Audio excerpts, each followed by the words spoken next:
Hello, and welcome to this special episode of the REIT Report, part of an ongoing series on the journey the real estate industry is on to reduce carbon emissions in the built environment to zero. I'm Jessica Long, Nareit's SVP for Environmental Stewardship and Sustainability. Joining me today is Duane Desiderio, the Senior Vice President and Counsel for the Real Estate Roundtable. The Real Estate Roundtable brings together leaders of the nation's top publicly held and privately owned real estate owners, developers, lending and management firms, with leaders in major national real estate trade associations to jointly address key national policy issues relating to real estate and the overall economy. Duane leads the Sustainable Policy Advisory Committee, which has focused on climate policy in the U.S. for a number of years. Welcome, Duane. Thank you, Jess. It's a pleasure to be here with you. So as a former member, I've had the pleasure of spending a lot of time participating in Real Estate Roundtable meetings. And now in the past few months since joining Nareit, you and I have been working together on a number of issues, supporting our shared members around climate and sustainability issues. For our listeners joining us today that are not as familiar with the work of Real Estate Roundtable, can you share a little bit on what you guys do and why energy and climate matters are so important to Real Estate Roundtable members? Yes, absolutely, Jess. So just a bit of background on RER, the Real Estate Roundtable. So we are a CEO level organization. So our primary members of RER are the CEOs and other senior executives of the nation's top commercial real estate lending, development, financing, services, construction firms across all asset classes of commercial real estate. And when one of our CEO members joins the roundtable, they can then designate their content experts on their staff, also in senior roles that might sit on our various policy setting committees. So we have a policy committee for tax, a policy committee for capital markets, an equity, diversity, and inclusion committee, a homeland security committee, and also, just as you mentioned, our SPAC, our Sustainability Policy Advisory Committee. And SPAC, Jess, is a former esteemed member of SPAC, and now we are trade association colleagues working on policy. But our SPAC is comprised primarily of the ESG, the chief sustainability officers, the senior executives at the nation's top real estate companies that manage energy and climate programs for the real estate companies that build the homes where we live, the offices where we work, the hospitals where we heal, the hotels and retail where we spend our free time. So we cover all asset classes of commercial real estate in that regard. And on our SPAC, as you mentioned, why do we care? We've been at this for quite some time. I think it is fair to say, though, that within the last 4 to 5 years, and certainly since the Biden administration took office at the federal level, the pace at which we have seen federal policy and federal laws now start to coalesce about greening the built environment, whether that is our buildings, whether that is the electric grid. It's kind of been at a feverish pace. We had a bipartisan infrastructure law that passed that didn't so much focus on buildings, but there was a lot of attention in there on greening the electric grid. Then a year ago, we had the Inflation Reduction Act that offered a suite of incentives, grants, loans, and I think in particular for our industry, tax incentives geared that could help make commercial real estate. Their various audiences demand it. Their investors, investment companies will have their own environmentally responsible and socially responsible investment goals. So investment companies want to invest in real estate assets that are clean, that are green, that are healthy. We'll talk a little bit about this today too, in terms of public companies in particular that have reporting requirements and reporting obligations to their shareholders, a heavy emphasis on policies to report and disclose climate and energy-related impacts. So for a variety of reasons, we have certainly seen climate policy become a more heightened priority given the responsibilities and priorities of the current presidential administration to make sure that groups like RER, working with you and our colleagues at Nareit and our other real estate groups, are at the fore of all of these policy developments so we can keep our members apprised and abreast of all that's happening in the space. Yeah, it's really a lot. And it's so interesting, as you mentioned, a CEO-driven organization, advocacy on behalf of the real estate industry. And as a sustainability person working at a real estate company for many years, these issues started out very kind of low level, boots on the ground, where we're just saving dollars and cents on the energy bill or talking to tenants about this or that. But really now, it really has changed as far as this is rising to the C-suite level. and the policy aspect is so much more important. I think as business people, we kind of shy away from getting involved in policy too much. And we say, okay, we're just going to stick to the business. But participation in groups like Real Estate Roundtable have really shown, especially for sustainability leaders, why it's so important to consider where this is going. Because I think a number of years ago, we were all talking about the potential for regulation. And now we're sitting here kind of right in the middle of a lot of different issues all coming together at once. Yeah, 100%, Jess. I know you and I personally, right? But our colleagues, we have been at this for quite some time. And it's always been discussed in the C-suite, but it has just taken on heightened importance. And I think there are a few recent reasons for that. One, as you mentioned, is this trend of regulation, primarily regulations that we've seen now crop up at the state and local level, not so much at the federal level, but mandates on buildings that we are seeing as a result of local laws that are passed by city councils or by virtue of city ordinances, where if a building doesn't meet its climate target or its efficiency target, a fine might be imposed upon it. Okay, that's going to get the attention of the C-suite. And then, as we have also seen, and as we mentioned, for some of our companies that have reporting responsibilities to their shareholders and are registered with the SEC, when the SEC proposed a landmark proposal last year to require companies to report on their financial risks related to climate impacts, that garnered a lot of attention from the C-suite.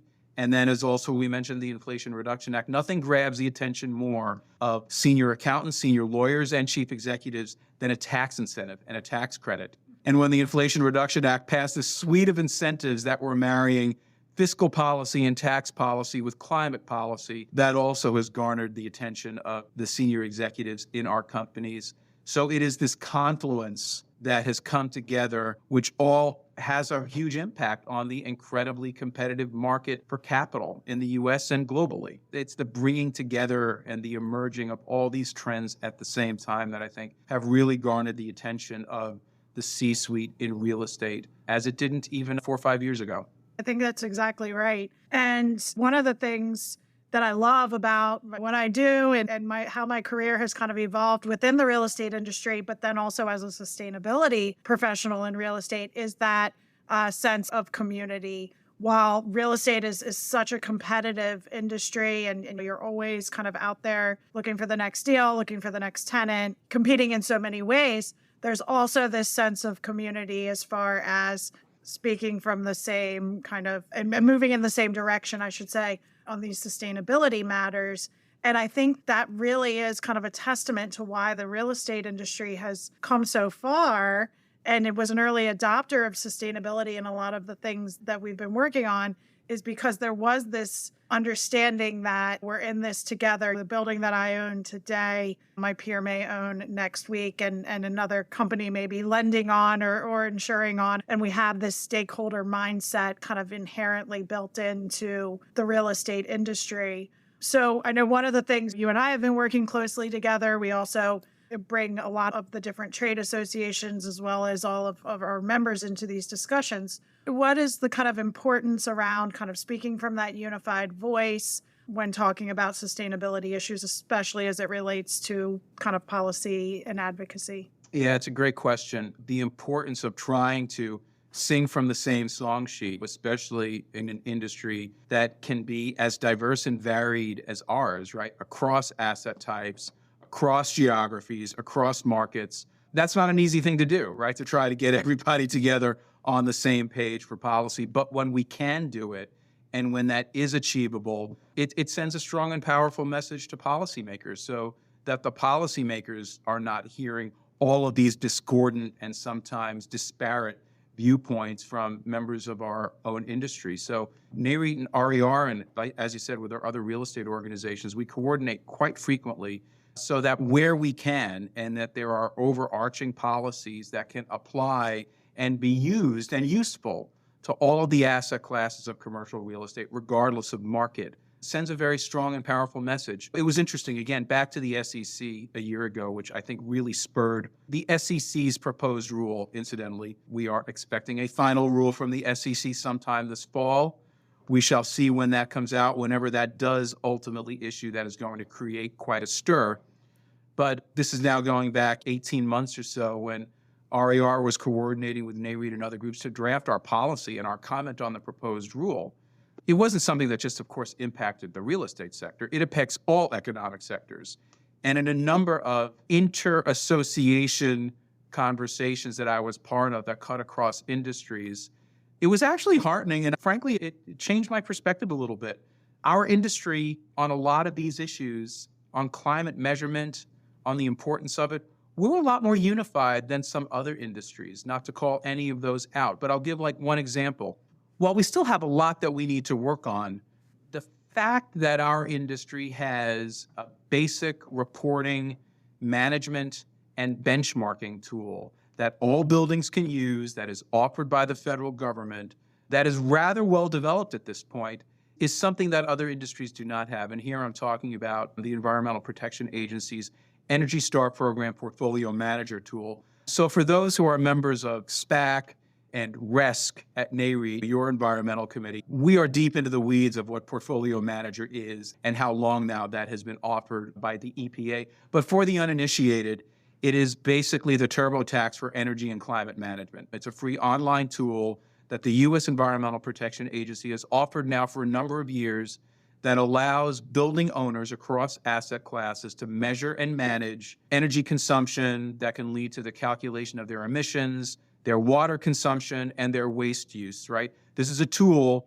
that EPA offers available online. To the best of my knowledge, similar tools are not available as Portfolio Manager is for buildings and real estate. That's not available for other industries. So while we still have a number of challenges ahead of us, the fact that we just even have a basic common setting tool in Portfolio Manager helps us advocate and helps us try to push for more standards and more guidelines that can help cut across the crazy patchwork of regulations that we're seeing. And then that also allows us to build upon Portfolio Manager. And we have a pretty cooperative relationship with EPA. This tool is evolving. The Portfolio Manager tool is not the same tool it was 10 years ago.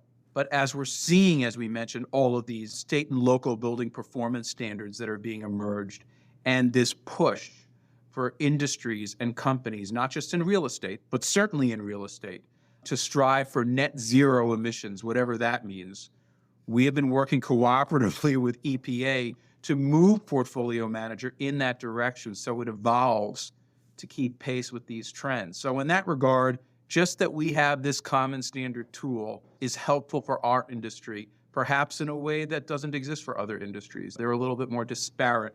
We're able to rally, I think, a little bit better around a common theme.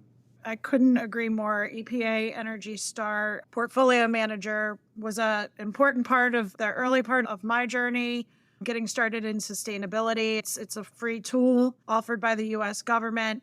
I think it not only sets us apart as a real estate industry to other sectors, but also globally. This is a tool that the U.S. real estate industry has that doesn't exist in other countries. So really understanding how this is used, again, not only to kind of benchmark, but then to set goals and to understand where we're going regionally by sector. There's so many ways to slice and dice the data to look at really what is happening when it comes to buildings and energy use and carbon emissions and tie that all together. So you guys have been instrumental at Real Estate Roundtable in communicating to the EPA on what the building community needs. And I think they've been really responsive in coming back and making those adjustments and changes and planning for the future.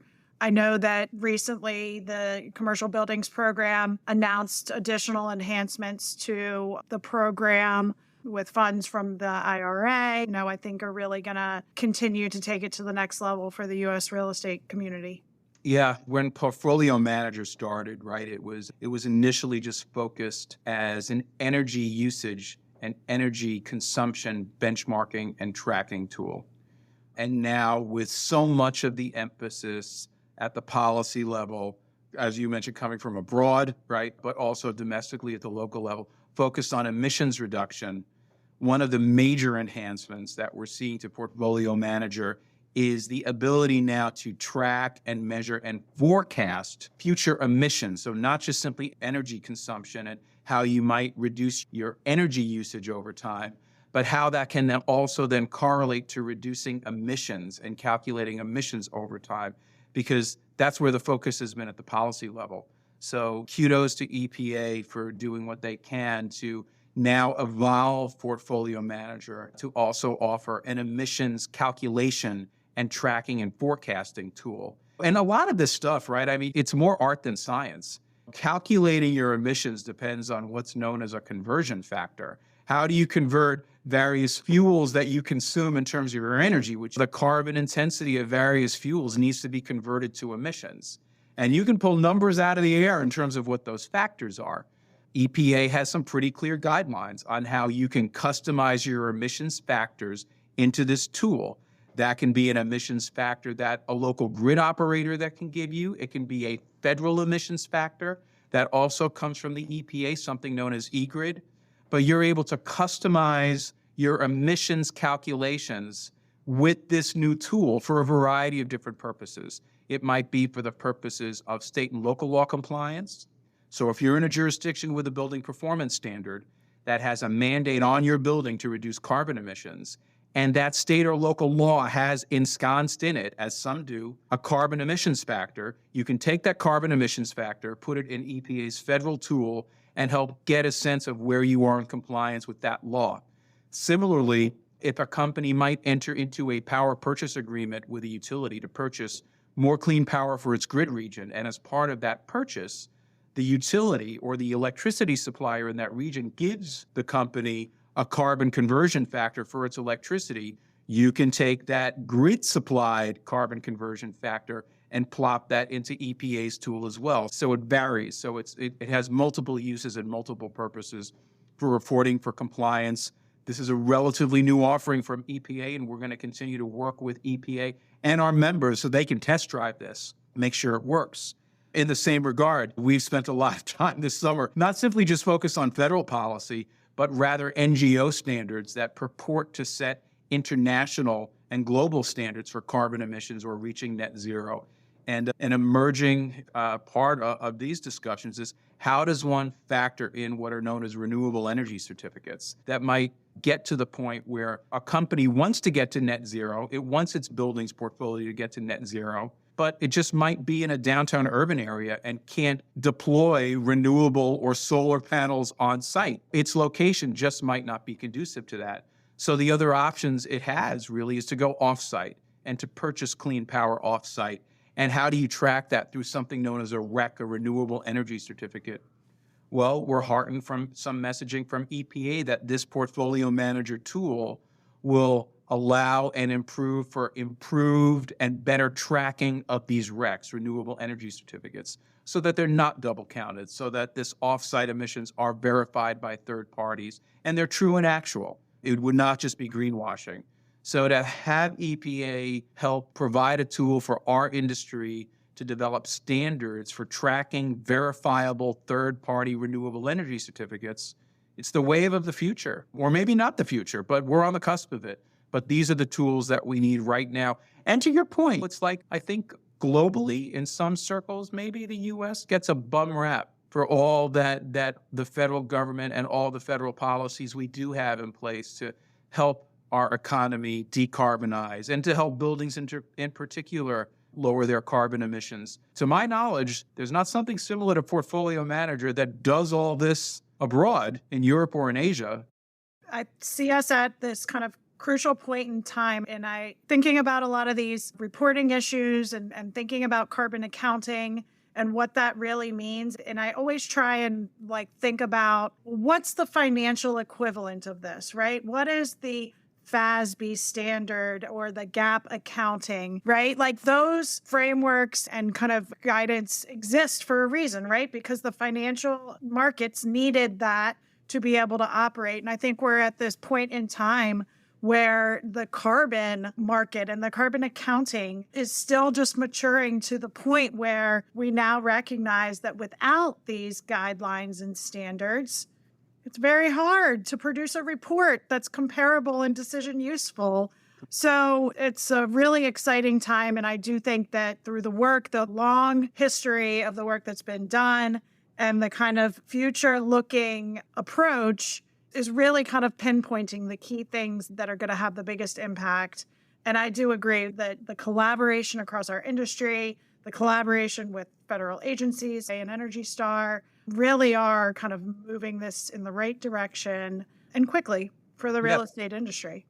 You mentioned building performance standards and local regulations several times, and this is a hot button issue. I know when I joined Nareit, it was one of the things that the members brought up to me as important things that they want us to work on. The Real Estate Roundtable is really a federal advocacy group, but why has kind of getting involved and kind of having these state and local regulations been on your radar for a number of years, and where do you see that as it fits into the policy landscape? Great question. The reason that state and local building performance standards, BPS, has been on our radar is certainly because our members are putting it on our radar. The reality is, at least for private sector owned buildings, the politics are not aligned in Congress that we are going to get a federal building performance standard on private sector buildings anytime soon. We can debate whether that's a good idea or a bad idea. It just is the reality. The planets are not aligned with divided leadership in Congress that we will see mandates at the federal level on private sector owned buildings to reduce carbon emissions or to reduce energy consumption. As a side, right? Federally owned buildings are now subject to a federal building performance standard. And if you are a privately owned building that leases space to a federal entity, you want to be tracking what's going on in terms of a federal building performance standard that has come out of the White House Council on Environmental Quality with input from the General Services Administration. You want to focus on that.